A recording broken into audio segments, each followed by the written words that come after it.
BA, BCom, BSc, MA, MCom करें विश्व की सबसे बड़ी यूनिवर्सिटी इग्नू से। सॉल्व असाइनमेंट्स और गाइड बुक्स प्राप्त करें। संपर्क करें Mahakal computers, DAV PG college के पास, पंच मंदिरा मोड़ से दाहिने, सिवान। जो मुस्लिम वर्ग है उसमें एक बहुत असंतोष का भाव था। वो लोग शुरुआत से इस बात को कह रहे थे कि आखिर पूरे चुनाव कैंपेन में हिना साहब का फोटो नहीं है। सिवान से लोकसभा प्रत्याशी हैं, पूर्व सांसद मरहूम शहाबुद्दीन साहब की पत्नी हैं। उनका पोस्टर पे फोटो नहीं है, न उनको एक बार बुलाया गया सिवान से गोपालगंज, न उनके बेटा ओसामा को बुलाया गया, जबकि वो लोग यहां के स्थापित हैं। लोगों को बताना पड़ता था। निश्चित रूप से अगर जीतने के लिए लड़ रहे होते तो आप पूरे प्रदेश के कोने कोने से माइनॉरिटी के लीडर को लेकर के आएंगे, और आपके ठीक बगल में 30 किलोमीटर की दूरी पे सिवान जिला है, वहां के लीडर को नहीं लेकर के आएंगे, जिसकी बात सब लोग जानते हैं, जिसकी बात सब लोग सुनते हैं। एक बार अगर हिना साहब आकर के तो छोड़िए, अगर एक वीडियो क्लिप भी जारी कर दी होती कि हम राजद के साथ हैं, राजद को मजबूत करिए, यहां पर जो है किसी तरह का कोई बरगलाने की कोशिश करता है तो उसके भ्रम में नहीं आना है। बहुत नजदीकी अंतरों से जो है हम लोग हारे हैं। बड़ा दुख है इस बात का। और सबसे पहले तो जीते हुए कैंडिडेट को बधाई देते हैं, उनसे उम्मीद करते हैं, आशा करते हैं कि गरीब लोगों का, मजदूर लोगों का, किसानों का, महिलाओं का, छात्र नौजवानों का सवाल जो है मजबूती से सदन में उठाने का काम करेंगी। उनसे ये उम्मीद है। जनता ने उनको जो प्यार और जो आशीर्वाद दिया है उसके बदले जनता को मिलेगा, ये उम्मीद है, और इसके लिए उनको बधाई दिया जाता है। हम लोग चुनाव हारे हैं, हार को स्वीकार करते हैं। हार में कैसे हार हो गई, क्या वजह रहा हारने का, इस पर आज सुबह से हम देख रहे हैं। चर्चा नहीं हो रही है। कोई भी जिम्मेदार आदमी जिम्मेदारी के साथ इस बात को नहीं कह रहा है कि हम क्यों हारे। हम लोग चुनाव प्रचार में रहे, लगातार रहे, मजबूती के साथ रहे, और वहां से जो फीडबैक मिलता था, जैसे गांव में हम हैं, चौराहों में हैं, बसडीला में हैं, वहां लोगों का जो रुझान था, लोग कहते थे कि खुलेआम कहते थे कि राजद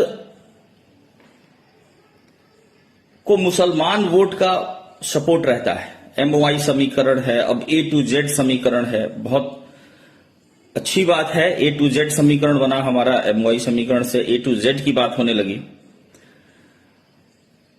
लेकिन जो मुस्लिम वर्ग है उसमें एक बहुत असंतोष का भाव था। वो लोग शुरुआत से इस बात को कह रहे थे कि आखिर पूरे चुनाव कैंपेन में हिना साहब का फोटो नहीं है। सिवान से लोकसभा प्रत्याशी हैं, पूर्व सांसद मरहूम शहाबुद्दीन साहब की पत्नी हैं। उनका पोस्टर पे फोटो नहीं है, न उनको एक बार बुलाया गया सिवान से गोपालगंज, न उनके बेटा ओसामा को बुलाया गया, जबकि वो लोग यहां के स्थापित हैं। लोगों को बताना पड़ता था।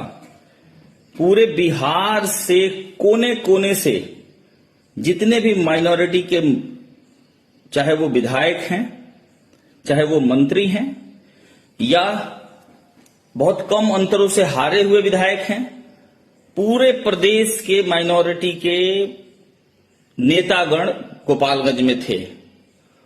हम लोग उनका परिचय देना पड़ता था कि ये हैं, तो लोग थोड़ा सीरियस लेते थे, लोग उनको सुनते थे, उनके संदेश को सुनते थे।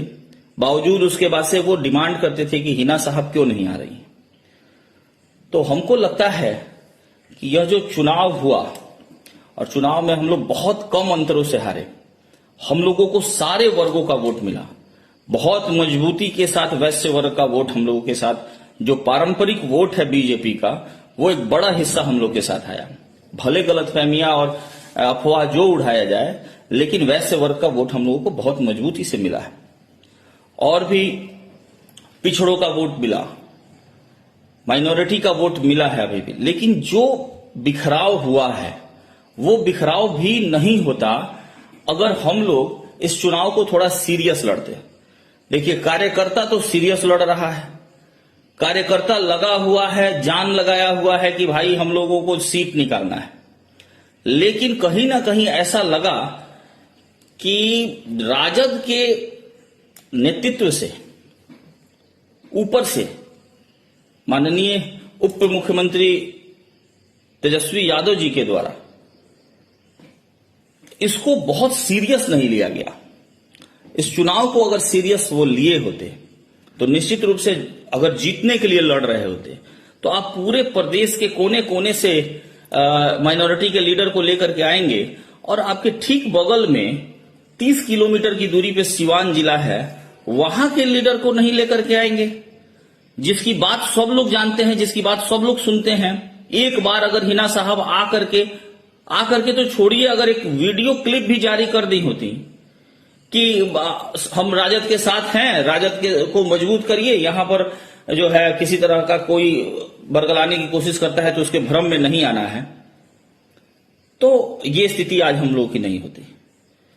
तो आखिर इस आप चुनाव को इतना गंभीर बता रहे हैं कि यह चुनाव दिल्ली तक मैसेज देगा, तो दिल्ली तक मैसेज देगा कि जनता ने बीजेपी के इन सब महंगाई को लेकर के, बेरोजगारी को लेकर के वोट दिया है। आप बड़ा मैसेज देने का प्रयास कर रहे थे। आज छोटा छोटा ईगो प्रॉब्लम आपके बीच में आ जाता है कि हाँ, हम एक आदमी को एकदम दरकिनार कर देते हैं, सिरे से खारिज कर देते हैं। जब आप जनता के हित में चुनाव लड़ रहे हैं, जनता को एक सही नेतृत्व देने के लिए चुनाव लड़ रहे हैं, जब आप चुनाव लड़ रहे हैं इस बात के लिए कि हम जनता को राहत देंगे, पूरे देश में मैसेज भेजेंगे, तो हम लोगों को आज ऐसा लग रहा है कि आप चुनाव सीरियस होकर के नहीं, बल्कि आप गोपालगंज विधानसभा का उपचुनाव एकदम एक प्रयोग कर रहे थे। आप एक प्रयोग कर रहे थे कि हम इनको दरकिनार करके किस स्थिति में रहते हैं, एक प्रयोग था। लेकिन हमको ये कहने में कोई गुरेज नहीं है, आपने ये प्रयोग करके जो रिजल्ट मिला, वो उस रिजल्ट को फिर आपकी जवाबदेही होनी चाहिए।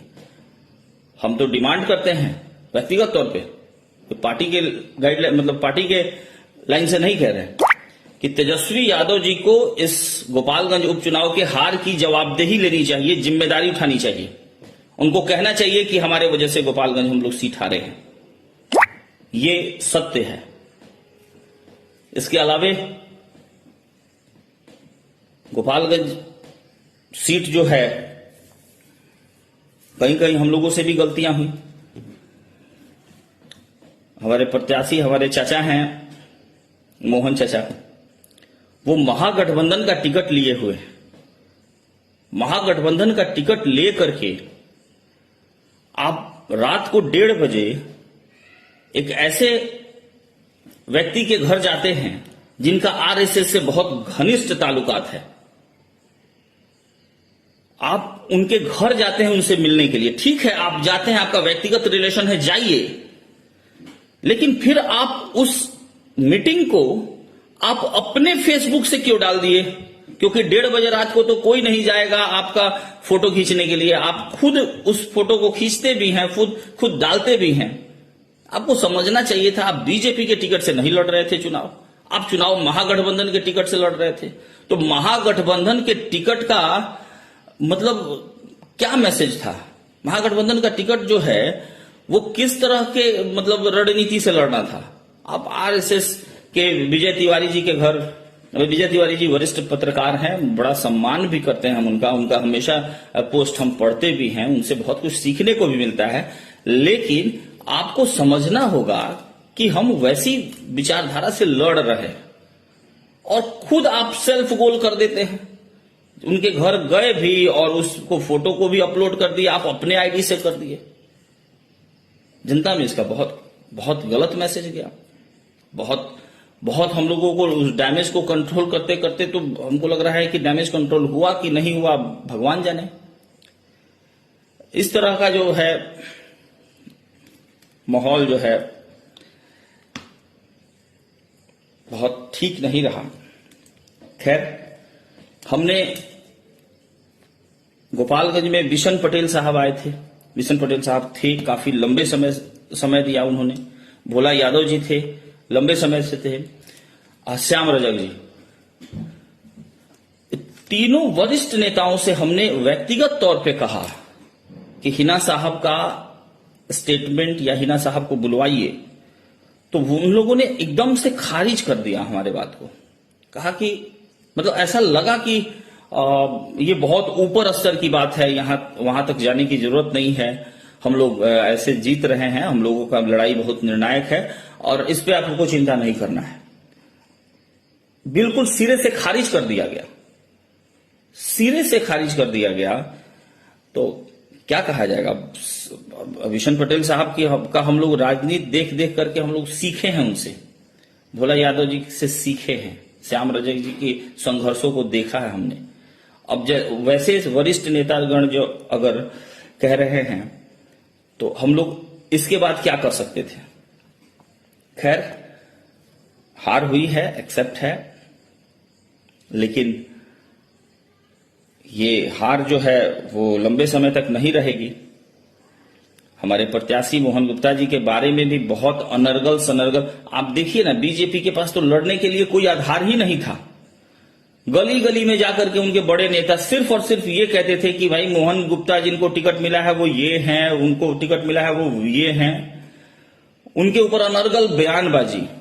अगर वो उनके ऊपर कोई आपराधिक मामला है, कोर्ट देखेगा और आपके पास भी बहुत पर्याप्त है कि आप जाइए ना, हाई कोर्ट में जाइए। लेकिन हाई कोर्ट आपको अगर कुछ नहीं स्टे लगाता है या हाई कोर्ट उनकी सदस्यता को, उनके नामांकन को नहीं खारिज करता है और आप लोग नामांकन खारिज हो गया इसका अफवाह फैलाते हैं, ये कौन सा स्तर है राजनीति का?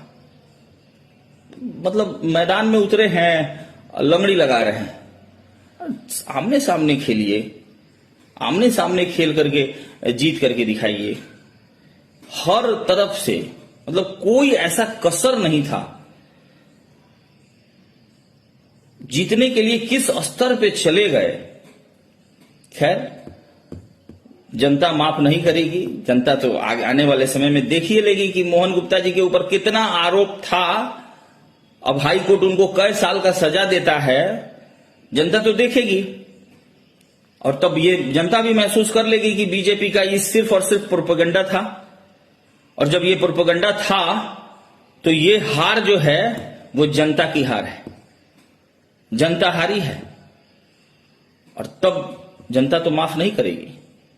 3 साल का ही वक्त है और आप जान लीजिए कि गोपालगंज में एक नेतृत्व उभर गया है। 3 साल के बाद फिर हम लोग लड़ेंगे और फिर देखते हैं आप में से कौन लड़ता है। ये कुछ बातें रही सुबह से, जो है हार का कारण जात पात, कोई किसी को कह रहा है, कोई किसी को कह रहा है। मेरे ख्याल से अनर्गल बयानबाजी नहीं होनी चाहिए। सभी जाति का हम लोगों को समर्थन मिला है, सभी धर्म के लोगों का समर्थन मिला है। बड़ा हिस्सा हमको, मुसलमान लोगों का बड़ा हिस्सा हमको मिला है। महज 12-12.5 हजार का डिफरेंस रहा है और ये हार हमारी सिर्फ इसलिए हुई है क्योंकि वोटिंग का परसेंटेज कम रहा। वोटिंग का परसेंटेज अगर हम लोग बढ़ाने में कामयाब हो जाते तो निश्चित तौर पे हम लोग जीत जाते। वोटिंग का परसेंटेज कम रहा। अगर ये वोटिंग 55% से एबव हो गया होता तो हम लोग बहुत अच्छी स्थिति में आते। हमारा वोट गिर नहीं पाया, ये बहुत बड़ी वजह रही हम लोगों के हारने की। खैर, इस हार से बहुत सबक मिला है और हम निश्चित रूप से उन सारे अटकलें जो हैं, जो अफवाह शहर में घूम रहा है कि भाई इस वर्ग का वोट नहीं मिला है, उस वर्ग का वोट नहीं मिला, सब वर्ग का वोट मिला है। मजदूर का वोट मिला है, दलित का वोट मिला है, बड़े पैमाने पे मिला है। मुसलमान लोगों का वोट बड़े पैमाने पे मिला है। वैश्य का वोट शहर में बहुत बड़े पैमाने पे मिला है। शहर में वैश्य का वोट बड़े पैमाने पे मिला है। तो मेरे ख्याल से इस तरह की बयानबाजी नहीं होनी चाहिए कि किसके वोट नहीं देने से हम लोग हारे हैं, बल्कि हम लोग का वोट जो है वो जा नहीं पाया, गिर नहीं पाया। और साम दाम दंड भेद चाणक्य की नीति है विक्की बाबू, लेकिन सिद्धांत भी नीति है। युद्ध नहीं है, जंग नहीं है, चुनाव है। और चुनाव जो है जनता की सेवा के लिए है। साम दाम दंड भेद तो कोई चतुर इंसान करता है, और चतुर इंसान से आप समाज का सेवा, जनता की भलाई नहीं करा सकते। राजा नहीं चुन रहे हैं आप कि युद्ध में साम दाम दंड भेद का कॉन्सेप्ट लेकर के चलिएगा। चुनाव युद्ध नहीं है भाई, युद्ध अलग चीज है, चुनाव अलग चीज है। चुनाव में तो लड़ना था, सिद्धांत पे लड़ना था।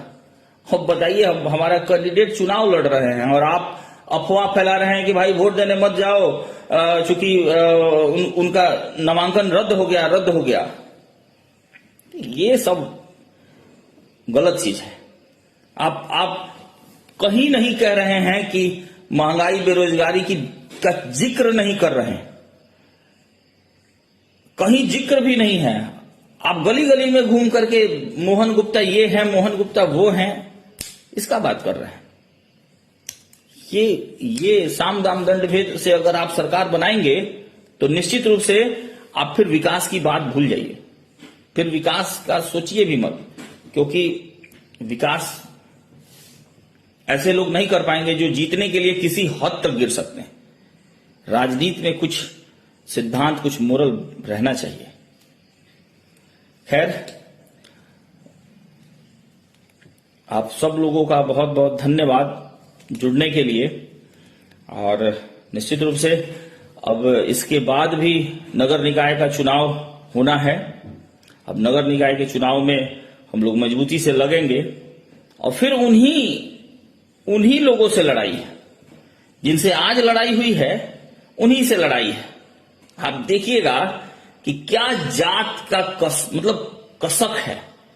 एक वर्ग है जिसमें इतनी यूनिटी है सिर्फ जाति के नाम पर, कि उनके बड़े लीडर, अगर उनके जाति के लीडर अगर हमारे दल में बड़े मुकाम पे हैं, फिर भी वो अपनी जाति के खिलाफ चुनाव कैंपेनिंग में हिस्सा नहीं लेते हैं। समझिएगा, उस जाति के लोग जो हमारी जाति में बहुत ऊंचे पद पे हैं, जिलाध्यक्ष जैसे पदों पे हैं, वो लोग अपनी जाति के खिलाफ चुनाव प्रचार में नहीं उतरते हैं, कहीं दिखाई नहीं देते हैं, बुलाने पे नहीं आते हैं। फिर वो लोग भी चुनाव लड़ रहे हैं। फिर वो अपने जाति को गोलबंद करेंगे, कहेंगे कि हम हर जगह हम ही रहेंगे। खैर, तो जनता सबक सिखाएगी, जनता उनको याद दिलाएगी कि जाति को तोड़ करके हम लोग अब समाज की बात करेंगे, सभी समाज को एकजुट करेंगे। बहुत बहुत धन्यवाद, आप लोग जुड़े हमारी बातों को। कपड़ा दुकानदारों के लिए खुशखबरी, होलसेल में कपड़ा खरीदने के लिए दिल्ली मुंबई जाने की अब जरूरत नहीं है। अब आपके सिवान शहर में ही फैक्ट्री के दामों में मिलेंगे सभी प्रकार के कपड़े। हमारा पता है फैशन हाउस, गांधी मैदान के पास, सिवान।